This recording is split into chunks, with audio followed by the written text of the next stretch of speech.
Kisah Istana Atap Langit. Istana Atap Langit diproduksi oleh Harafana Record.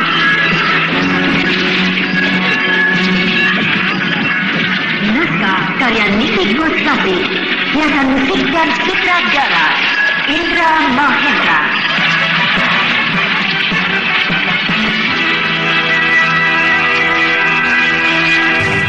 Bicara denganku, akan aku jawab. Hah? Kau pandai bicara dan kelihatan punya keberanian. Cara kau berpakaian, pakaian orang Sepo. Apakah kau orang Sepo? Sepo? Raden, orang Mongol kalau menyebut Jawa Dwipa dengan sebutan Sepo. Oh, iya, benar. Saya orang Sepo. Hah? Kau menantang? Menantang? Ya, kau bangkit dari duduk. Bangun, lalu berdiri. Berarti kau menantang aku. Bukan. Aku berdiri, bukan menantang kamu. Aku berdiri karena diajak bicara. Kau mengajak aku bicara, masa aku duduk terus? Kan tidak sopan. Pemuda yang hebat. Tidak penakut, sangat berani. Pantas untuk jadi anggota pasukan Jaringga. Benar, kawan-kawan? Siapa nama kau, pemberani? Bentar. Ayo, kita berkelahi. Apa? Berkelahi? Ya, aku harus mengujimu sebelum kau jadi anggota pasukanku. Pasukan Jaringga. Tidak. Aku tidak berniat berkelahi. Dan aku tidak ingin jadi anggota pasukanmu. Hei, kau menolak berkelahi dengan Jaringga? Hentikanlah Jaringga. Semua ini salah paham belaka. Adat dan tata cara yang berlaku di negeri Mongol berlainan dengan di Sepo. Ya, lekaslah kalian melanjutkan perjalanan. Dan kami pun segera pula berangkat ke Giangse. Hei, biksu. Kami tidak sedang mendengarkan khotbahmu di dalam biara. Kami di sini sedang membicarakan tata perang. Kalau mau bicara tentang perang, nanti di hadapan Sugogai. Kau mau mengadukan kami kepada ketua kami, Sugogai? Kau seharusnya sudah tahu sejak tadi, sejak kau melihat aku, bahwa ketuamu, Sugogai, bersahabat dengan aku, Biksu Kampala. Sudahlah, jangan cari penyakit dengan orang-orang penghuni biara. Ayo Jaringga, jangan buang-buang waktu. Sugogai menunggu kita di Giangse. Baik. Hei, orang Sepo. Mudah-mudahan di Giangse ada waktu buat kita adu gulat. Kawan-kawan, berangkat!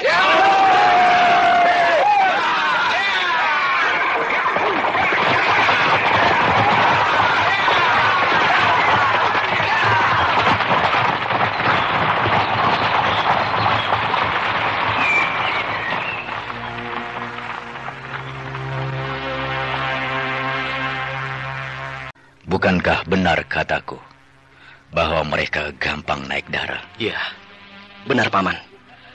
Tampang mereka seram-seram. Kulitnya agak coklat. Wajahnya beringas. Dan gerak-geriknya mantap sekali. Nampak jelas, mereka sebuah pasukan yang gagah berani. Dan tidak kenal takut. Bangsa Mongol memang ditakuti di daratan kaki pegunungan Himalaya ini. Karena mereka adalah suku bangsa yang gemar berperang. Oh ya? Mereka sanggup pergi jauh bertahun-tahun hanya untuk melakukan perang. Bukan main. Pergi merantau, berkelana, mengembara bertahun-tahun menjelajah jagat raya. Bukan untuk menuntut ilmu atau mencari pengalaman tentang kehidupan. Tapi hanya untuk berperang. Sungguh suatu pekerjaan yang aneh. Dan hampir tidak masuk akal. Itulah kehebatan dan keistimewaan suku bangsa Mongol yang tidak dimiliki oleh suku bangsa manapun yang menghuni hamparan gurun Gobi. Sehingga tidak heran kalau sepertiga dunia berhasil mereka taklukkan. Hebat sekali. Dan tentunya kerajaan mereka, kerajaan Mongol, adalah sebuah kerajaan yang sangat besar dan megah, yang memiliki ratusan ribu pasukan perang. mampu dikirim ke pelbagai penjuru untuk mengamankan wilayah kekuasaannya. Oh, tidak, Raden. Mereka tidak punya kerajaan. Tidak punya kerajaan? Ya, mereka hanyalah merupakan sekelompok suku bangsa yang mendiami dataran Gurun Gobi. Hanya sekelompok suku bangsa? Ya, bangsa Mongol terdiri dari banyak suku bangsa. Satu sama lain saling bermusuhan dan sering berperang. Di antara sekian suku bangsa yang dipimpin oleh kepala suku Temucin yang paling berjaya. Temucin? Ya, orang-orang dari wilayah barat menamakan dia Genghis Khan. Genghis Khan? Ya, Genghis berarti pemimpin, Khan berarti agung. Jadi Genghis Khan berarti pemimpin atau ketua yang agung. Kepala suku yang agung? Ya, bisa juga berarti demikian. Hebat sekali. Temucin berhasil membawa bangsa Mongol menjadi terkenal, ditakuti dan disegani oleh bangsa-bangsa lainnya. Apakah sekarang masih hidup? Sudah meninggal. Oh ya? Dilanjutkan oleh keturunannya. Di antara keturunannya yang paling terkenal ialah Kubilai Khan. Kubilai Khan? Ya, Raden pernah mendengar namanya. Bukankah dia Raja Tiongkok? Benar. Dialah anak cucu Temucin yang paling jaya, sehingga berhasil menjadi seorang kaisar. Menurut cerita Ayahanda Brahma, Kaisar Kubilai Khan lah yang pernah mengirimkan bala tentara ke Jawa Dwipa untuk menyerang Singasari, tapi berhasil dihalau oleh Raden Wijaya. Oh ya? Iya. Oh, ya. Sekarang bagaimana? Sudah cukup istirahat? Sudah, Paman. Kalau begitu... Nah, kita sudah sampai, Raden. Itulah kota Gyangse. Sebuah kota yang cukup besar dan ramai. Ada 3 buah kota yang besar di Tibet ini. Pertama, Lhasa. Kedua, Shigase. Dan yang ketiga, Gyangse.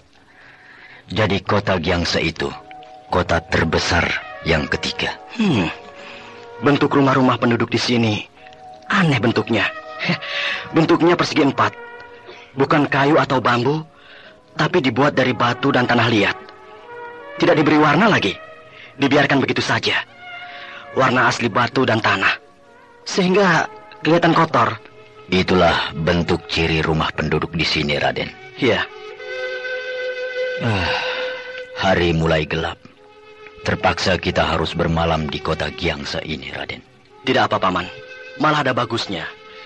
Sebab saya ingin juga melihat suasana malam di kota Gyangse ini. Ya. Mari kita mencari rumah penduduk yang bersedia menerima kita untuk menumpang tidur. Paman. Lebih baik kita mencari penginapan saja, supaya tidak repot. Di sini tidak ada penginapan, Raden. Oh ya? Siapa itu? Di dalam kota memacu kuda dengan kecepatan tinggi. Penunggang kuda itu temannya Jaringga yang bertemu dengan kita tempo hari di luar kota. Oh, ya, benar.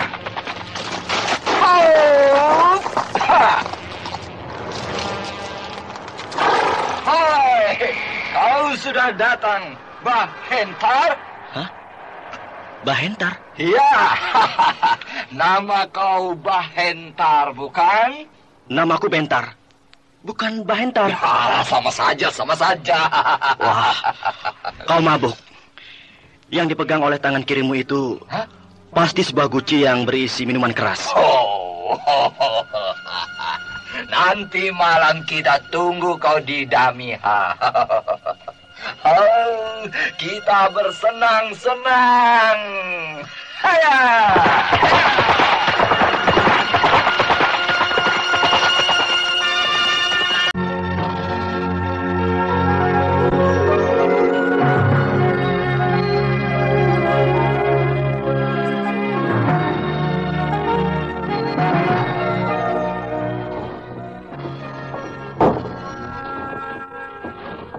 Silahkan Tuan Biksu. Ini kamar untuk Tuan dan murid Tuan Bentar. Semoga dapat istirahat dengan baik. Terima kasih, Lopak. Kau baik hati menyediakan rumahmu untuk kami menginap. Terima kasih atas pujiannya Tuan Biksu. Ya. Sebentar lagi makanan sudah siap. Saya harap Tuan Biksu beserta murid sudi bersantap bersama kami sekeluarga. Dengan senang hati. Terima kasih, Tuan Biksu.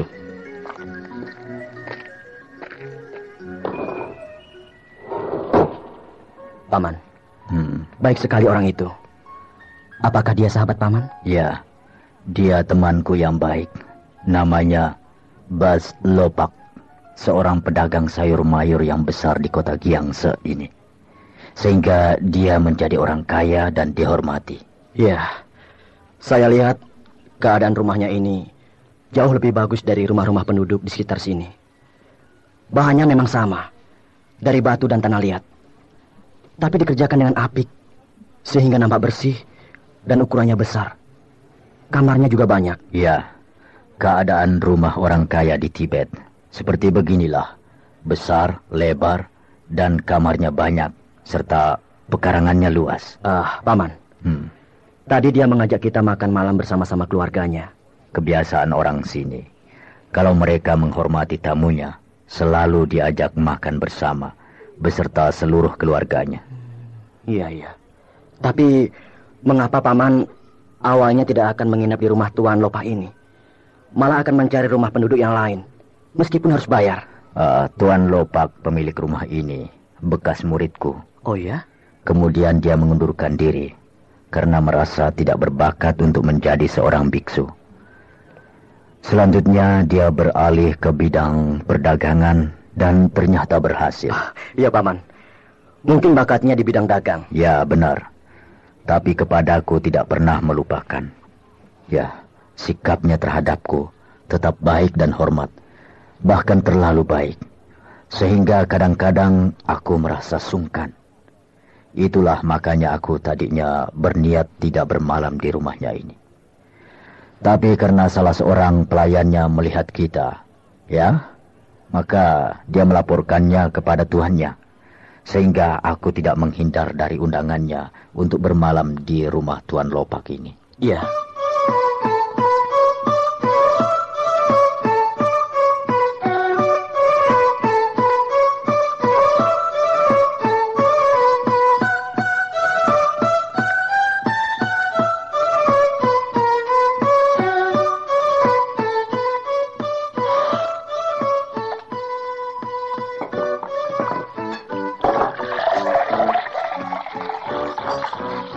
Silahkan Tuan Biksu. Silahkan Saudara Bentar. Iya. Marilah kita bersantap bersama. Terima kasih. Terima kasih. Inilah keluarga saya, Tuan Biksu. Istri saya dan seorang anak gadis saya. Oh, ini Yai. Betul, Tuan Biksu. Oh, yang dulu masih kecil. Yang sering Tuan ajak serta mengunjungi saya di Bihara Jokang. Betul sekali, Tuan Biksu. Oh. Inilah Yai yang dulu kecil dan bandel. Sering digendong-gendong oleh Tuan Biksu. Iya. Kemudian berlari-lari menaiki tangga bihara. Lalu jatuh. Menangis merengek-rengek. Sekarang sudah sebesar ini. Wah. Sungguh saya tidak akan mengenalnya bila tidak disebutkan sesungguhnya. Ayo Yai, ini adalah malam bahagia bagi kita. Tuan Biksu Kampala yang mulia berkunjung ke rumah kita ini. Lekaslah ucapkan salam hormat dan segeralah mohon doa restunya. Selamat datang Tuan Biksu. Berilah doa bagi keselamatan dan kesejahteraan saya. Aku berikan doa untukmu. Jadilah kau seorang gadis yang berbakti terhadap orang tuamu dan kerajaan. Terima kasih Tuan Biksu. Juga ucapkanlah selamat datang dan salam sejahtera kepada murid Tuan Biksu yang datang dari negeri yang jauh, Raden Bentar yang gagah perwira. Selamat datang di Tibet.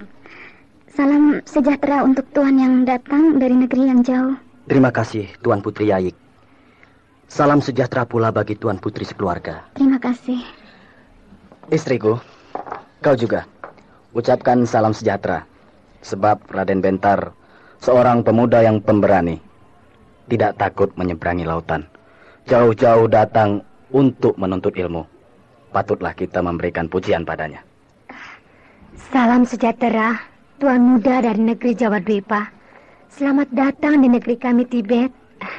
Terima kasih Nyonya. Salam sejahtera pula, serta salam bahagia bagi Nyonya sekeluarga. Terima kasih. Marilah kita minum bersama-sama untuk kesejahteraan kita bersama pula. Sejahtera bagi bersama.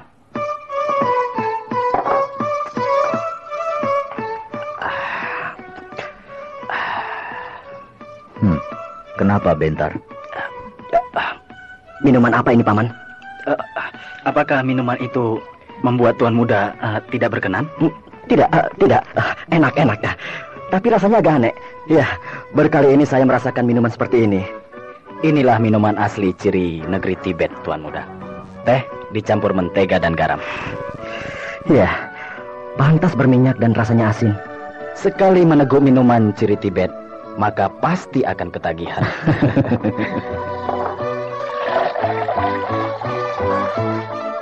Marilah kita sekarang bersantap. Tuan Lopak telah merepotkan diri malam ini. Kami dijamu dengan makanan yang istimewa. Sorghum dan samba, serta daging dan mentega yang. Lama sekali Tuan Biksu tidak mengunjungi kami. Begitu pula saya. Karena kesibukan saya pun sudah lama tidak berkunjung ke Lhasa. Serta sembahyang di Bihara Jogang bersama Tuan Biksu. Maka ketika kami mengetahui Tuan Biksu datang, maka istri dan anak saya segera membuat makanan istimewa kegemaran Tuan Biksu. Terima kasih. Bagaimana, Raden? Untuk pertama kalinya saya mencicipi makanan ciri Tibet dan sangat berkesan. Ya, meskipun lidah saya agak terkejut sebab rasa dan bentuknya yang asing. Ya, peristiwa itu sering terjadi dan akan terus terjadi berulang-ulang. Yaitu seseorang dari sebuah negeri berkunjung ke negeri lain. Iya. Maka keadaan, suasana, adat dan tata cara beserta makanan dan minuman yang pertama dijumpainya dan dicicipinya. Yang tetap menjadi penasaran saya ialah yak. Dagingnya sudah saya makan tadi waktu jamuan makan malam. Tapi binatangnya belum melihatnya. Tapi tidak ada masalah, bukan?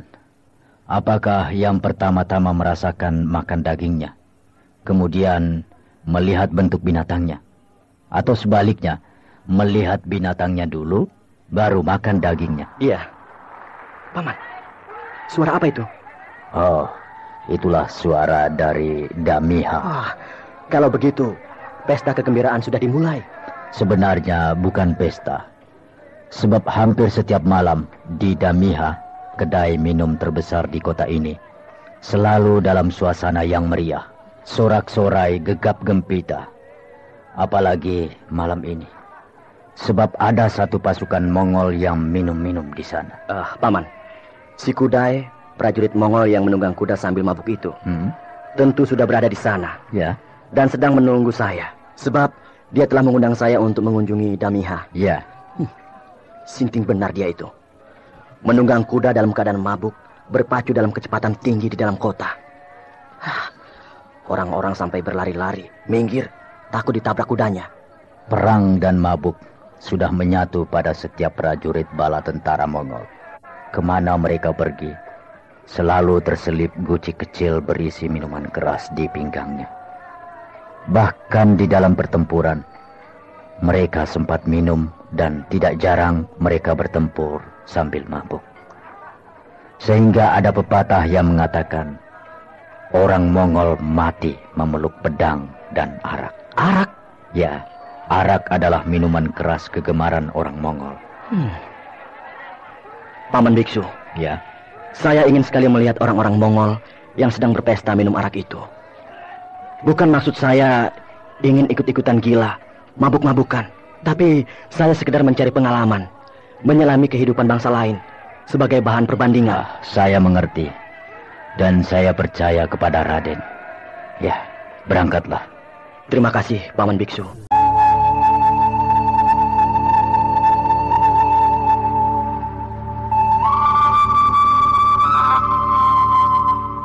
Ya, aku sudah berada di jalan besar, di tengah-tengah kota.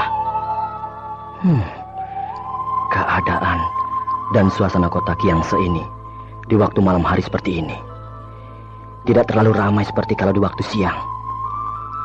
Rumah-rumah penduduk nampak gelap dan membisu. Secercah cahaya lampu pelita membias di jendela-jendela rumah. Lampu-lampu jalanan amat redup, membuat jalanan menjadi remang-remang. Di mana letaknya Damiha, kedai minuman itu? Suaranya di sana, jauh di ujung jalan itu. Baik, aku ke sana.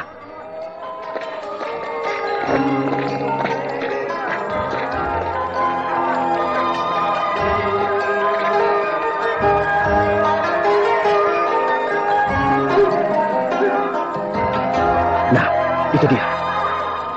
Wah, bukan main. Damiha. Kedai minum itu besar dan semarak. Lampu-lampu banyak sekali, sehingga menjadi terang benderang. Berpuluh-puluh kuda ditambatkan di muka Damiha, menandakan pengunjung kedai minum itu banyak sekali.